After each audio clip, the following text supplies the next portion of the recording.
ইমান, আপনি ইমান আনয়ন করেছেন, ইমানদার হয়েছেন, ইমানদার দাবি করেন।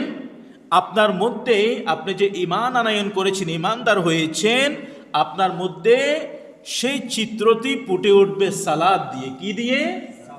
সালাদ দিয়ে। আমরা যখন রাস্তায় যখন চলাফেরা করি, বাজারে যখন যাই, দোকানপাটে যখন যাই, অপরিচিত এলাকায় যখন আমরা যাই, আমাদের সাথে অনেকের সাথে দেখা হয়। অনেকের সাথে কি হয়?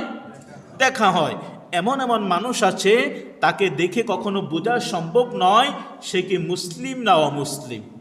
বোঝা সম্ভব? কথা বলো, বোঝা সম্ভব না। এখন এই যে তিনি ঈমানদার, তিনি মুসলমান, তিনি মুমিন, তিনি মুত্তাকিন দাবি করেন, তার এই চিত্রটা ফুটে উঠবে যখন সে দৈনিক 5 ওয়াক্ত নামাজ কি করবে? আদায় করবে। তার সাথে মসজিদের সাথে সম্পর্ক থাকবে।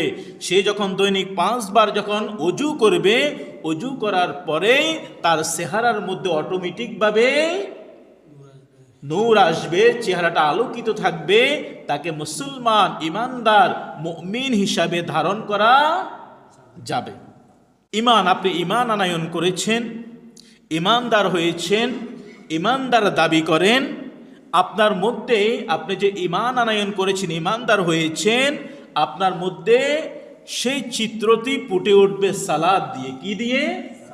সালাদ দিয়ে। আমরা যখন রাস্তায় যখন চলাফেরা করি, বাজারে যখন যাই, দোকানপাটে যখন যাই, অপরিচিত এলাকায় যখন আমরা যাই, আমাদের সাথে অনেকের সাথে দেখা হয়। অনেকের সাথে কি হয়?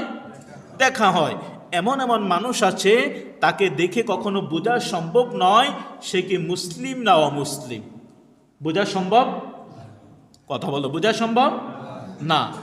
এখন এই যে তিনি ঈমানদার, তিনি মুসলমান, তিনি মুমিন, তিনি মুত্তাকিন দাবি করেন, তার এই চিত্রটা ফুটে উঠবে যখন সে দৈনিক 5 ওয়াক্ত নামাজ কি করবে?